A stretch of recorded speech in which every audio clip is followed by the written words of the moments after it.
Japanese homes have some very interesting interior features that I want to deal with separately from the general Japanese home, just to try and simplify some of these presentations.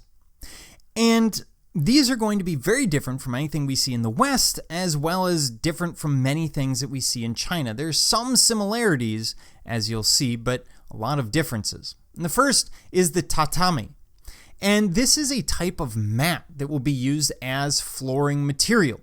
They're generally made in standard sizes, roughly 1 by 1.8 meters, which in freedom units is roughly 3 by 6 feet, and this changes based on region.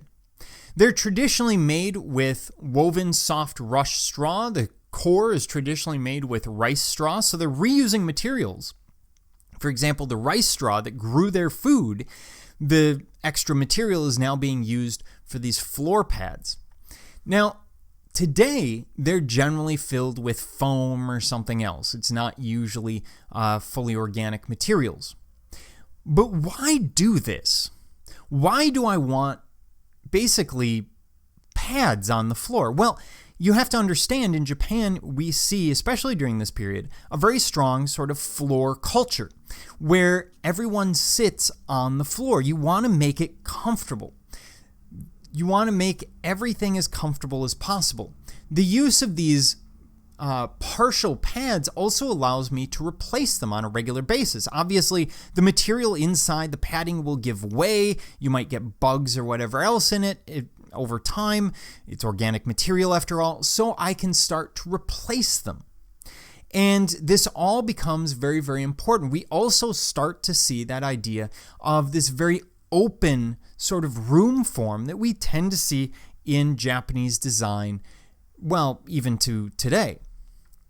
Now, screens will be particularly important as well, because many Japanese homes are basically giant open spaces that they want to modify on a regular basis. For example, if I'm having company over, I don't necessarily want one big room. Maybe I want a more intimate space. So screens become a great, useful tool for that.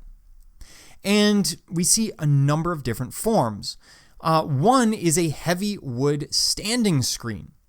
And this is a screen that's meant to be mobile. It's meant to be heavy. Oftentimes there will be some paper in there. Maybe it'll be solid wood, depending on the construction. But it's meant to move around to deflect wind, block the sun, etc. You have to understand, many of these homes, large portions of the walls can be opened so that you get nature and that sort of airflow and everything else coming through. But I don't always want the airflow. Maybe I'm very cold. Maybe I'm trying to keep a fire lit. So something like this becomes very useful. Now, the boibu, which I'm probably mispronouncing, and I apologize, is a folding screen very similar to what we saw in China, usually with several panels. It's going to be decorated in some way, and it's going to separate interiors and enclose private spaces.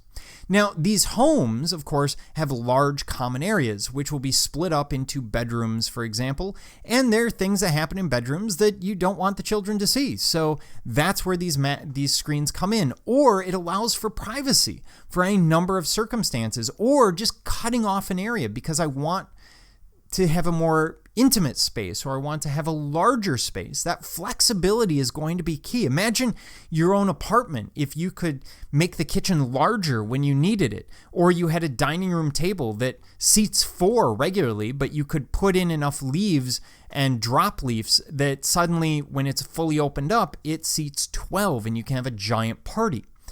Okay, to me, 12 is a giant party, but I teach. How much of a social life do you really think I have? So they're doing that through the use of these screens, and they'll often decorate them. For example, the version that we see here is painted silk, giving us this very beautiful sort of meditative image to work with. We will also see Fusuma, and these are vertical rectangular panels that can slide from side to side to redefine spaces in a room. So in this case, it's actually attached to the house. That's the difference between this one and the last one that we looked at. Typically, it's going to be running on the beams and rafters of the house. So here we see it in a very large space, but you get an idea of what's going on here. I can subdivide the space. I can open up the space. It all depends on what I'm doing. And this sort of multi-purpose room is going to be really important to the Japanese. And then we see the Amado. And these are solid wood panels used as exterior shutters. So oftentimes, the exterior walls will be cloth, or you might see, your typical plaster construction with very large windows that have cloth over them or paper over them. Well, obviously, inclement weather is going to be a problem. So in those cases, you can actually pull these wood panels over them. They act as basically solid storm windows and allow you to block out that wind, but it's really, really flexible when you think about it. Say it's a cold, windy day. I might only need to block off one side of my house to prevent that cold wind, whereas the rest of the house can be left open. This is the kind of flexibility that we don't typically see in a lot of Western design.